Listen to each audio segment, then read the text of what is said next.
King Jack the Great.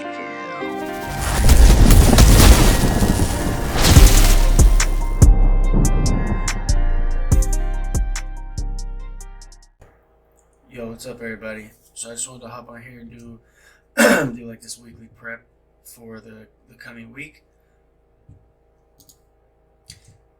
and essentially what I believe is going to occur, what we could see, and where what has happened, and make sense of all this. Okay, so as we can see, this March month has basically taken out previous month's highs, and then we pressed into this premium array, which is the volume imbalance. Notice how we failed to get up into this area here. That's potentially signifying weakness, because of the fact that what ICT teaches is when we're looking for price to rebalance or retrade to a fair value gap, if it can't even make it to the midpoint or even the quarter point, a lot of times that's going to signify weakness, right? And like a continued weakness. And then another thing I want to point out is the seasonality effect. Okay, so we could see how there's a bearish seasonal tendency here in April, a very strong bearish seasonal tendency, where all three of the lines are basically pointing lower. And then in May, we have a bullish seasonal tendency for DXY. If we come over here to the S&P, we could see how in March there was bullishness, which we saw. Okay, and then April there's another bullish seasonal tendency, and then once we get into May and June, it's kind of like consolidation, bearishness, preferably bearishness, because if you do some back testing, you could see how May to June generally presents as a bearish move for that time interval. But that's essentially what we're going to be using as part one to our framework in terms of what we're going to expect. And you want to always look at this every month, in the middle of the months, and just begin gauging like the seasonal effect, because it's very, very important. So yeah, with that being said, we come over here to the chart. Oh shit, whoops. We come over here to the chart. Like I said, prices rallied up, took out previous month's highs, failed to get into this fair value gap, and then it rejected really hard, breaking through the midpoint of this order block. Okay, so we have a previous month's low there, here, and we also have some sell side liquidity below this current month's low. And then you come over here to the S&P, you can see how price took out sell side liquidity and came off the low. This could be signifying the fact that we're potentially going to seek higher prices. And if you use the seasonal tendency of the S&P versus the DXY around this time, essentially that's what should occur if you follow seasonal tendencies and stuff like that. So definitely something to have in your notes. It's definitely something you're going to want to monitor. And then for every single month, what you should be doing in terms of your seasonality studies is you want to mark off every single month and study that, back test it, see what all the previous years has done. You want to take this chart, look for when the lines are all pointing in the same direction in each month, figure that out, and then write that down, and then take that into your back testing and see which years followed seasonal tendencies, which years didn't follow seasonal tendencies as much, and what specific times of the year is there like heavy seasonal influence based on that seasonality chart. Okay, so like I said, we basically came off this high here, we took out the highs, we left equal highs there, which it could come back to at some point, but as of right now, we have this previous month's low, which is February's low. We have this previous month's high. So inside there, we're going to be looking for potential opportunities. So what you want to do also is, mark off this fair value gap, mark off the consequent encroachment of that. All right. And then you're also going to want to mark the low of it as well. Those are going to be significant areas. You also want to mark out this wick here, split it into quarters, okay, like 25%, 50%, and 75%, and then the low, because those could be potential targeting areas. Okay, and then as far as this month goes, you want to mark off the the high of the month, the low of the month, and then split this wick as well. So you can have that, and that's pretty much all you're going to look at from this monthly chart. We also have this order block. If price got above this would have been a propulsion block. If it would have got up above here and tapped back into it, this is what a propulsion block looks like. It's an order block within an order block. But we'll save that for another discussion and another video. But yeah, so that's pretty much all I see from this time frame. Let's now drop to the weekly chart and go see a little bit deeper into the story. So we can continue to see how this fair value gap was tapped into after a previous month's low, which is all the way from last year, actually got taken out. And you can see the time there, how it says May. Like, you can kind of see how that bullish seasonal tendency, in April actually plays an effect here as well. You can actually visually see that, which is awesome, right? And this was in the bullish market. In terms of this year, we see that it's been really, really bearish. Okay, so yeah, just some things to consider. But yeah, this is kind of what you want to do, right? Like, you want to go back each month or each year and check out each month, compare it with the seasonal chart, and see what has repeated over the last 10 years minimum. Okay, and then have that in your notes. But what we can see here is price is pushed down into this fair value gap.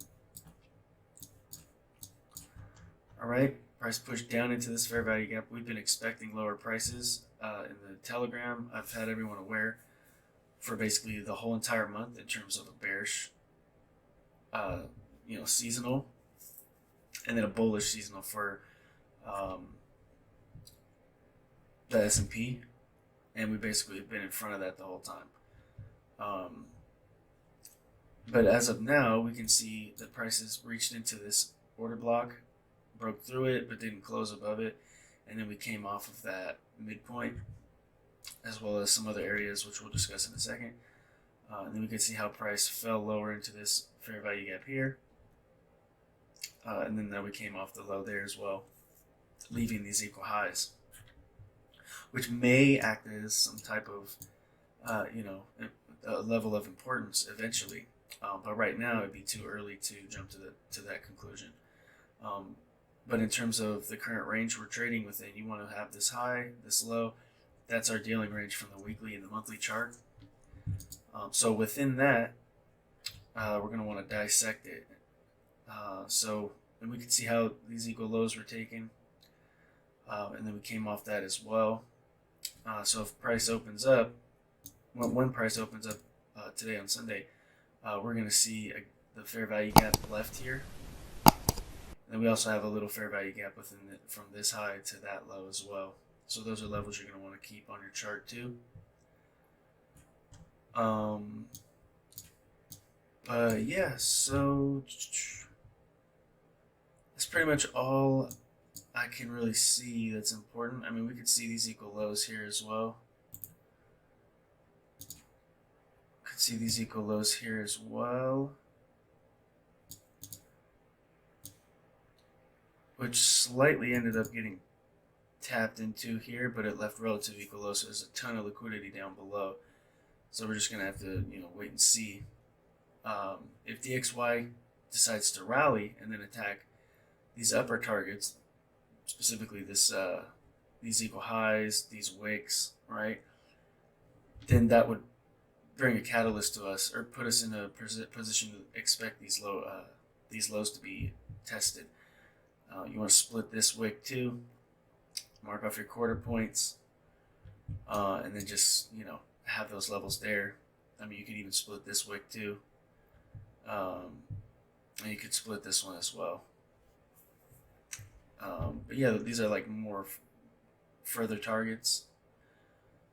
But we'll see exactly what's going to happen. But you can also see how from this high to that low, we're just kind of just at equilibrium. Okay, so if you put a fib from here to there, remember in I think one of my other videos, and just in ICT's recent teachings, how you know certain things cause consolidation, like a lot of volume imbalances or new week opening gaps nested together in the same area, or um, if there's like from this low to that high, if we're at equilibrium, we can see how price hangs around there. Okay, you can see here, price kind of just stayed right there. Then price got back into that area and then bounced back and forth again.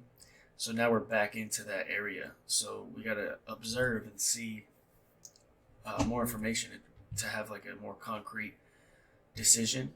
But like I said, you're going to want to consider seasonal tendencies. You know, to help you have like a roadmap in terms of what to expect. Okay. And what, or anticipate, I guess you could say. All right. But yeah, that's pretty much all I have for the monthly and weekly chart. Now let's drop down into the daily chart. So yeah, we could see how this fair value gap was significant in terms of this sell-off. Price got down into a discount here. And then we bounced off this monthly fair value gap. We can go back and, oh, that's not a monthly fair value gap. Oh, it's a weekly fair value gap. I read that wrong. Yeah, we basically came from there. And then basically came off of that. So now we took out previous day's highs. And then we returned back into this fair value gap. And then there's also this, you know, buy side liquidity. It's been left there. There's a daily volume imbalance, which we came off of and didn't break past it. And then on this daily chart, what you're going to want to do, you want to have this marked off, right? You can see how this wick here, price failed to get to the midpoint, so that could be signifying potential weakness, which amplifies our belief in seasonal tendency to continue pushing price potentially lower. And then we have this previous week's low here. And then the previous week's high would be here. So previous week's high, previous week's low. If we do see bearishness continue, we want to have the rest of this fair value gap outlined, this low. Well, it's already been kind of met. So I mean, you want to put that there because it could act as an inversion level. Okay, if it gets down below it and comes back into it, just like on the lower time frames, just like everything ICT teaches on these lower time frames, you use that same logic when you're looking at the price structure on the higher time frame, monthly, weekly, and daily. And it just works. You know what I mean? So yeah, if we see price end up dropping lower, amplifying our assumption that price may continue to go lower while we have a bullish indice market, we want to split this wick into quarters. We want to have that labeled. I have all the levels written down already, so I'm not going to annotate it. It's pretty self-explanatory. So yeah, mark that off. Have your lows, your previous week's high,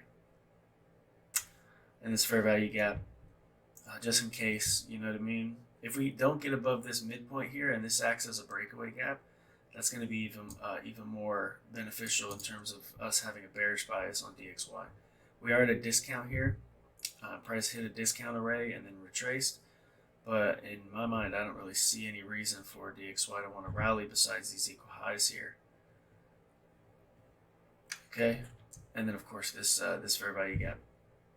And if you measure out from high to low, we could see that, you know, getting up into this fair value gap would bring us into a daily chart premium above the 50% level. So it's like not unrealistic to think that we may want to rally up into there, scoop up some more liquidity, and then want to go lower, and then attack these lower targets. So we're just gonna have to wait and see. But yeah, then you take that information, you come over here to the S&P. You can see how we came off this order block here.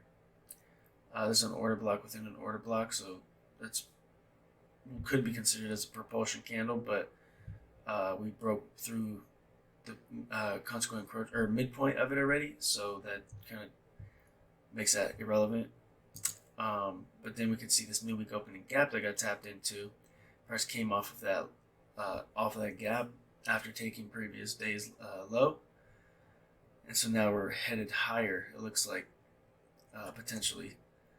So yeah, you're gonna want to mark off this wick like I have here. And if you want to make a fib setting just for gaps and fair value gaps and like wicks, I have mine. I labeled it gap measures. It's literally just 0.5, a quarter, and then 3/4, and then 1, and then the midpoint is highlighted with red. So yeah, if you want to do that, you could do that. Kind of, it's really beneficial, I feel like, in terms of my approach. But you could do whatever you want. But yeah, so price is looking like it could rally higher. We do have this volume imbalance still there, so if price opens, wants to pull back down into that daily volume imbalance, that's cool. Doesn't really change anything. We have a volume imbalance here, and then we also have this previous week's new week opening gap. So we're going to want to label out that. We want to label out this as well. When it opens, we want to have our new week opening gap. And then also, in terms of new week opening gaps, I have a bunch of them labeled here. So another thing to consider is the fact that ICT said something the other day where it's like, how long do new week opening gaps hold importance? And he said for 60 days. So the new week opening gaps from the last 60 days they're definitely levels that you want to consider because of the IPTA data ranges that ICT teaches. The algorithm likes to seek that liquidity within that time, of the months, right? Every 20, 40, and 60 days. So that just fits right in there. It's like a piece to the IPTA data range analysis puzzle. So definitely take that into consideration. If you haven't already, go mark off your new week opening gaps. You could use this as a reference because I have a bunch going back to January, January, February, and then March as well. Okay, so these are important, and you can see the importance of these areas, how it decides to come back and hit them and stuff like that, and then just like bounce off. So yeah, I'm trying to figure out from the 13th.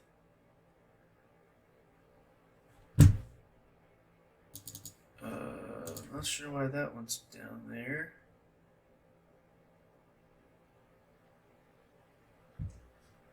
Yeah, I'm not sure why that one's there. Let me go. Yeah, I'm not sure why I have that one down there. Yeah, let me erase this one.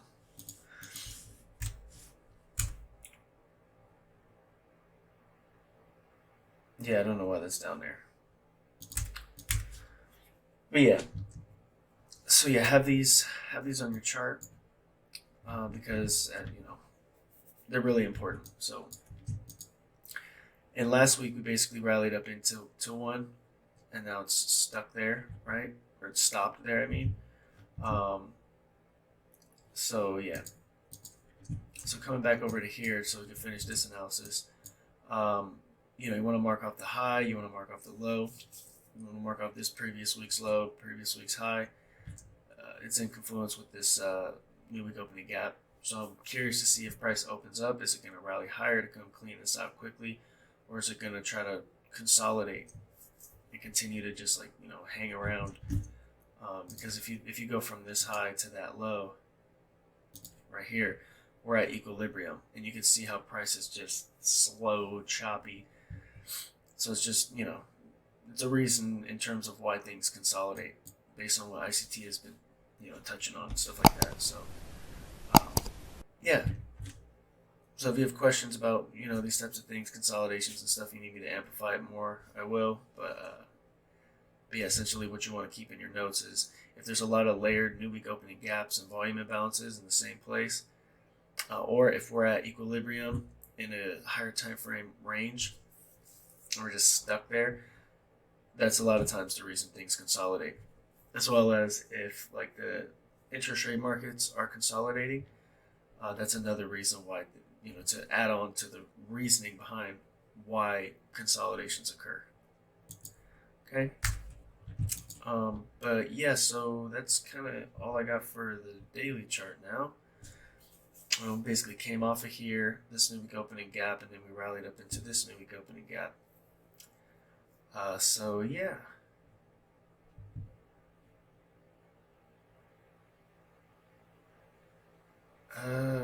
Yeah, okay.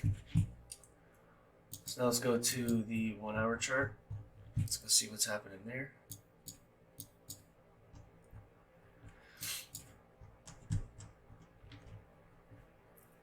So we can see how price is at this breaker here. We have a breaker sitting there. So that could be a catalyst in terms of why price could want to seek this wick area up here, as well as previous day's high from last Thursday, which I'm gonna have to mark off. I have all these markups in the Telegram as well, so if you want to go join that, I recommend you do so, because I just drop a lot of gems in there real time. So yeah, so we have previous day's high here. We can see how price came and swept out sell side liquidity from this fair value gap there and order block. So that was high probability, and it shot up higher. Now we shifted market structure from this hourly chart after taking sell side liquidity. So when price tries to return back down into this, from this high to that low up here, that whole range, you can consider, trying to find some type of entry to possibly aim for these higher prices. And just, verifies, or not verifies, but it goes along with the seasonality analysis that we just discussed, how DXY could potentially look for lower prices in terms of seasonal influence, as well as the S&P. So you always want to take information you get from fundamentals and see if you can apply it to the chart and it would make sense. And a lot of times that's really, really high probability, as it's been for like the bearishness in the S&P, which I've been touching on, and then the shift into bullishness. Okay. So yeah. So yeah, this is kind of where, or these are kind of like the levels that I'm looking to have on my chart, the importance of certain things, and how I'm going to go into the next week. I'm looking for price to potentially come back down into here, bounce from here, sell off into this zone, hopefully not get down below too much. We also have this this fair value gap here as well. So once it gets above that, this fair value gap could be used as an inversion level support, and then give us even more amplification in terms of why price should go higher. Okay. So yeah, I hope that made sense. I hope you got some value from this video. If you guys have any questions, feel free to let me know. I'm always willing to help. If you haven't already, like I said, you should join my Telegram. Send me a DM if you got questions. Follow my Twitter. And then make sure you like, comment, and subscribe on this video. And just in the comments, let me know, whatever you guys want me to touch on. and just let me know like what kind of struggles you have, how your experience has been as well, and if there's anything that I can do for you, I'd be happy to do something that could cater to you guys' needs. So yeah, with that being said, you guys, this is my analysis for the coming week. I hope you got some value from it, and I will catch you on the next one. Take care.